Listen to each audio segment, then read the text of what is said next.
పశ్చిమ గోదావరి జిల్లా భీమవరం పంచరామ క్షేత్రంలో సంక్రాంతి పండుగ ధనుర్మాసం సందర్భంగా గురుపూడి ఉమా సోమేశ్వర బ్రాహ్మణ సమైక్య ఆధ్వర్యంలో శివకేశవులకు వేకువజాము నుండి ఏకదశ రుద్రాభిషేకాలు, తులసి దళ అర్చనలు, కుంకుమార్చనలు, రుద్ర సహిత నారాయణ హోమము, శాంతి కళ్యాణం, అనేక ఆధ్యాత్మిక కార్యక్రమాలు చేస్తున్నామని గురుపూడి ఉమా సోమేశ్వర బ్రాహ్మణ సమైక్య నాయకులు తెలిపారు.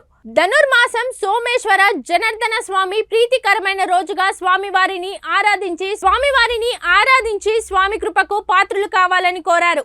ప్రతి సంవత్సరం ధనుర్మాసం సందర్భంగా శివకేశవులిద్దరికీ కూడా శ్రీ అన్నపూర్ణ పార్వతీ సమేత సోమేశ్వర స్వామి వారికి, శ్రీదేవి భూదేవి సమేత లక్ష్మీ జనార్దన స్వామి వారికి ఏకకాలంలో ఉదయం నుంచి మహన్యాసపూర్వక ఏకవార ఏకాదశ రుద్రాభిషేకములు మరియు శ్రీ సోమేశ్వర స్వామి వారికి బిల్వదళార్చన, శ్రీ జనార్దన స్వామి వారికి తులసీ దళార్చన, శ్రీ అన్నపూర్ణ అమ్మవారికి కుంకుమార్చన, సాయంకాలం రుద్రసహిత నారాయణ హోమము, ఆ యొక్క అనంతరం శాంతి కళ్యాణం నిర్వహించబడును.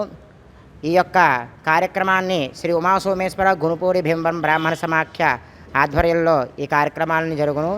ఈ యొక్క కార్యక్రమాలకి మాకు శ్రీ సోమేశ్వర స్వామి ఆలయ ప్రధానార్చకులు మరియు కార్యనిర్వహణాధికారి వారు, కమిటీ సభ్యులు అందరూ కూడా సహకరిస్తున్నారు.